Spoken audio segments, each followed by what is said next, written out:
네, 반갑습니다. 슈퍼리치입니다. 자, 이번 영상에서는 박셀바이오가 크게 한번 올라오는 부분이 있기 때문에 이거에 대해서 우리가 좀 짚고 넘어갈 부분은 분명히 있어요. 박셀바이오가 도대체 뭘 하는 회사고 뭐 어떤 거를 좀 갖고 있나, 이거에 대해서 좀 다시 한번 분석을 해 드릴 테니까요. 여러분들 구독이랑 좋아요 눌러주시고 영상을 끝까지 봐주시고 댓글도 많이 달아주시기 바랍니다. 일단은 뭐 박셀바이오도 뭐 상한가 이쪽에 있고, 뭐 피플바이오 같은 경우에도 오늘 좀 상한가를 갔던 부분이 있는데, 자, 내용 자체를 놓고 보면은 이제 뭐 급등이 나온 거는 뭐 정부에서 뭐 유망업종 뭐 발굴에 대해서 이 부분에 대해서 좀 기사가 났던 부분이 있다라고 보시면은 될 것 같고, 뭐 2024년도까지 아이고. 자, 2024년도까지 정부가 미래차, 그 다음에 뭐 차세대 디스플레이, 그리고 뭐 바이오 헬스, 뭐 이렇게 해서 뭐 유망 업종 100대 등대 뭐 중견기업을 발굴을 해서 뭐 중견기업 총 6,000개를 뭐 달성한다라는 좀 내용 자체를 좀 있었기 때문에 좀 같이 좀 급등이 나왔다라고 보시면 될 것 같고, 뭐 8대 공공연구기관의 뭐 기술 역량을 활용을 해서 2024년도까지 1조 원대 민간 투자도 발굴을 한다라고 보시면 될 것 같아요. 뭐 이런 내용 때문에 좀 박셀바이오랑 오늘 피플바이오가 좀 올라갔던 상한가를 갔던 부분도 분명히 있는데, 자, 이 박셀바이오 같은 경우에는 우리가 조금 알아둬야 되는 내용 자체가 분명히 있어요. 박셀바이오가 좀 신약 개발 전문 기업이다라고 보시면 될 것 같고, 2010년 전남대학교 의과대학이랑 그 다음에 뭐 임상 백신 연구개발 사업단지에서 분사를 해서 좀 설립된 기업이다라고 보시면 될 것 같아요. 이게 처음에는 상장했을 당시에 흥행에도 좀 굉장히 좀 별로 없었어요. 흥행에서 뭐 성공을 했다라고 하기에는 굉장히 좀 관심이 없었는데, 차후에 나중에 뭐 무상증자를 하고 뭐 이슈에 대해서 계속해서 뉴스에서 부각이 되면서부터 좀 올라갔던 부분이 분명히 나오고 있었다라고 보시면 될 것 같습니다. 그래서 박셀바이오 같은 경우에도 또 말씀을 드리면은 면역학 분야의 뭐 혈액암 분야, 그리고 뭐 자연살해 세포라든지 뭐 수지상 세포를 활용을 해서 항암 면역 치료제다라고 보시면 될 것 같아요.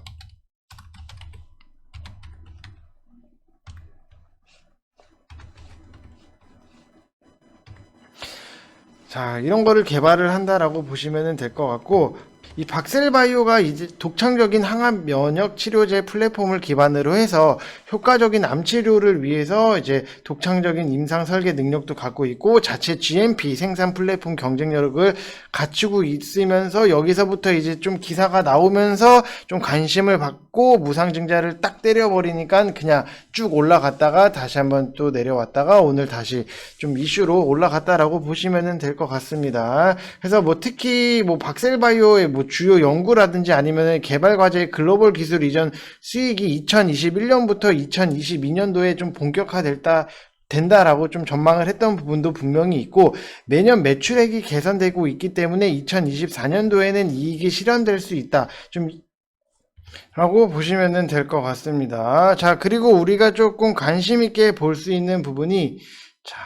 일단 박셀바이오의 재무제표를 좀 볼 필요가 있어요. 어차피 기술 이전을 하는 회사이기 때문에 뭐 이런 영업적인 부분이나 뭐 매출액이라든지 이런 거는 크게 의미가 없는데, 자, 우리가 여기서 좀 눈여겨봐야 되는 부분이 이 부채 비율을 좀 우리가 눈여겨볼 필요가 있다라고 보시면 될 것 같습니다. 아이고. 자, 여기서 부채 비율을 보면은 지금 굉장히 낮은 수치로 나와 있는 부분이 분명히 있어요. 부채 비율이 너무나도 낮기 때문에 지금 뭐 2.82 이 정도로 수치로 나와 있다라고 하는 거는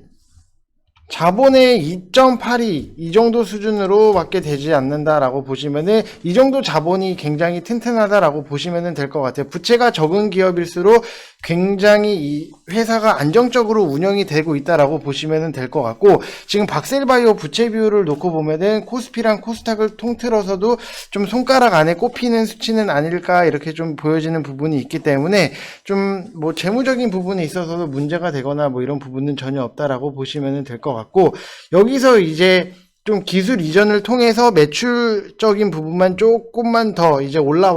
딱 본격적으로 올라와 준다라고 하면은, 앞으로의 뭐 성장성이라든지 이런 부분에 있어서는 굉장히 우리가 좀 기대를 해볼 만한 부분은 분명히 있다라고 보시면 될 것 같습니다. 자, 그리고 좀 구체적인 뭐 기술에 대해서 조금 말씀을 드리면은,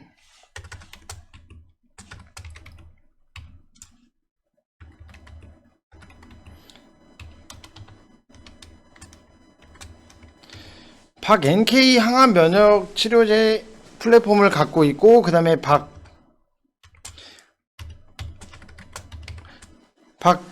DC 항암 면역 치료제 플랫폼도 갖고 있고, 뭐 차세대 첨단 CART 뭐 치료제인 박 CAR도 뭐 항암 면역 치료제 플랫폼을 보유하고 있기 때문에 이 항암 면역 치료제에 있어서 굉장히 많은 플랫폼들을 갖고 있다라고 보시면 될 것 같고, 자가 NK 세포를 활용해서 간암 치료제의 임상 이상을 진행 중인 부분도 분명히 있고, 그 다음에 동물용 항암 면역 치료제인 박스루킨 15까지 좀 항암 면역제 전반을 아우르는 제품군을 좀 연구 개발을 하고 있다라고 보시면 될 것 같아요. 그래서 뭐 어차피 자체 세포치료제 GMP 공장을 보유하고 있기 때문에 이거는 직접 의약품 생산이 가능을 하고, 직접적으로 의약품 생산이 가능하다라는 거는 매출적인 부분에 있어서도 당연히 차후에 좀 크게 발생을 할 수 있다. 생산 라인 자체를 좀 갖고 있다라고 보시면 될 것 같아요. 그래서 뭐 개발만 해서 뭐 기술 이전만 하는 것뿐만이 아니라 이제 앞으로는 이제 생산까지도 해서 좀 팔고 매출적인 부분도 좀 안정적으로 나올 수 있게 만들고 있다라고 보시면 될 것 같습니다. 자, 그리고 우리가 좀 눈여겨볼 거는 이 박 NK 같은 경우에는 간암 치료제 박 NK인데, 이제 진행성 간암 이상 진입 후에 첫 환자가 완전 간해가 확인이 되었고, 그 다음에 응급 임상 결과도 굉장히 좋았고, 그 다음에 총 4개 암종에 대한 완전 간해가 확인이 됐기 때문에 경쟁력도 굉장히 좀 크게 확보를 한 부분도 분명히 있다라고 보시면 될 것 같고, 신라젠의 과거의 이상보다도 박셀바이오의 일상 결과가 더 굉장히 높은 수치가 나왔기 때문에 이거는 우리가 좀 기대를 해볼 수 있는 좀 그런 부분 중에 하나다라고 보시면 될 것 같아요. 그래서 이런 좀 항암 치료제 이런 거에 대해서도 좀 빨리빨리 좀 나왔으면 좋겠다라고 계속해서 좀 저도 개인적으로 뭐 생각을 하고 있기 때문에, 분명히 이런 부분이 좀 암 환자분들께 있어서는 좀 임상 결과가 좋으면 좀 큰 힘이 되지 않을까, 좀 이런 생각도 굉장히 많이 하고 있습니다. 그렇기 때문에 좀 이거는 우리가 계속해서 좀 앞으로 관심을 갖고 좀 지켜봐야 되는 회사 중에 하나는 분명히 맞다라고 보시면 될 것 같고, 자, 그래서 뭐 수급적인 부분을 보게 되면은 뭐 이거는 뭐 뻔해요. 지금 뭐 개인이 나가니까 뭐 기관이 들어오는 부분도 분명히 있었고, 그다음에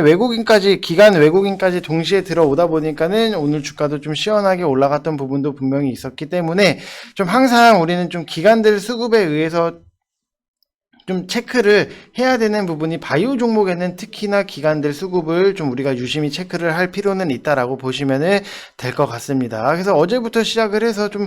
기관들이 매수가 들어오는 게 끼가 있기는 있었는데, 그래도 좀 최근에 뭐 바이오 종목들이 좀 힘을 못 쓰는 부분이 있기 때문에 좀 섣불리 이거를 좀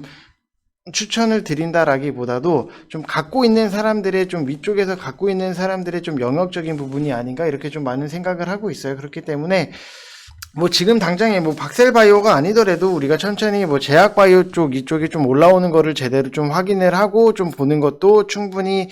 좀 우리가 안정적으로 할 수 있다라고 보시면 될 것 같습니다. 그래서 지금 보시면은 뭐 제약 쪽에서도 오늘 뭐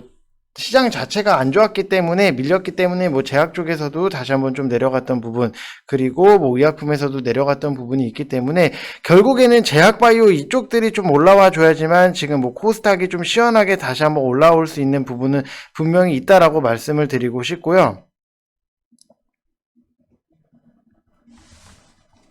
자, 그래서 항상 여러분들 너무 막 시장 빠지는 데 있어서 좀 뭐 너무 무리는 안 하셨으면 좋겠다라고 좀 다시 한번 말씀을 드리고 싶고요. 뭐 어쨌든 뭐 시장은 항상 다시 한번 또 내려갔으면 올라오고, 올라갔으면 좀 내려오는 뭐 이 시장 주식의 뭐 탄성이 분명히 존재하기 때문에 너무 걱정은 안 하셔도 된다라고 말씀을 드리고 싶습니다. 뭐 오늘 시장 자체에서 뭐 굉장히 뭐 여러 가지 뭐 메인 테마들 자체가 다 메인 섹터들이 좀 많이 빠진 부분이 있기 때문에 분명히 뭐 조금은 걱정을 하시는 분들 분명히 계실 건데, 그래도 여러분들이 좋은 종목을 잡고 계셨다, 투자를 했다, 투기가 아니라 투자를 했다라고 생각을 하시면은 어차피 시장 올라오면은 다 같이 올라올 수 있으니까 너무 걱정을 안 하셔도 된다라고 말씀을 드리고 싶습니다. 자, 그래서 뭐 박셀바이오 같은 경우는 분명히 이 위에 계신 분들도 분명히 계실 거고 뭐 밑에서 잡으신 분들도 분명히 계실 텐데, 이 위에 계신 분들 같은 경우에는 여기서 지금 뭐 매수를 해서 오늘 상한가를 갔다라고 해서 뭐 정리를 하시라고 말씀을 드려도 분명히 정리하시기는 이만큼 올라왔다 하더라도 정리 절대 못해요. 그렇기 때문에 좀 박셀바이오는 좀 우리가 임상에 대해서 좀 좋은 결과들이 나오고 있으니까 좀 장기적으로 여러분들이 좀 이 위에 계신 분들은 장기적으로 보시면 좋겠다라고 말씀을 드리고 싶고, 만약에 이거를 새로 들어가겠다라고 하시는 분들 같은 경우에는 좀 내일 뭐 시장이나 이런 거를 보면서 좀 천천히 좀 여유롭게 보수적으로 좀 접근을 하시면 좋다라고 말씀을 드리고 싶습니다. 자, 왜냐면은 제약바이오가 올라와야지 좀 시장에서 우리가 좀 시원하게 좀 임팩트 있는 수익이 나고 막 제약바이오 막 이게 올라가지고 해야지 좀 재밌게 막 이렇게 하면서 하는데, 시장이 안 좋으니까 이거는 좀 어쩔 수 없는 부분이니까 오히려 이럴 때는 우리가 좀 참았다가 좀 시장이 다시 돌려서 나올 때 좀 시원하게 좀 수익적인 부분 내면은 여러분들 분명히 만족도가 높을 수 있다라고 말씀을 드리고 싶습니다. 자, 그래서 여러분들 뭐 시장이 빠져서 뭐 걱정을 하시는 분들 분명히 많으실 건데, 제가 무료방을 좀 열어놨어요. 무료방에서도 오늘 시장 빠질 것 같으니까 좀 보수적으로 보자라고 말씀을 드렸면서 좀 시장을 미리미리 좀 읽어드린 부분이 있기 때문에 좀 대응을 하셨을 거다, 분명히 무료방에 계신 분들은 좀 대응을 하셨을 거다라고 생각되는 부분이 있어요. 그렇기 때문에 여러분들 100% 무료이기 때문에 무료방이니까 무료예요. 그래서 좀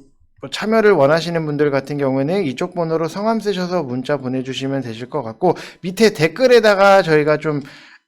무료방 주소 링크를 좀 고정을 시켜 놨기 때문에 뭐 여러분들 편하게 공부방이다라고 생각을 하시고 편하게 오셔가지고 같이 좀 수익적인 부분이나 뭐 시장 읽어 나가는 부분, 좀 우리가 뭐 공부를 할 거 있으면 공부를 하는 좀 그런 공부방의 느낌, 이 공부방의 느낌으로 좀 편하게 오시면 좋겠습니다. 자, 이번 영상은 여기서 마치겠고, 여러분도 오늘 장도 수고 많으셨습니다. 이상 영상 마치겠습니다. 감사합니다.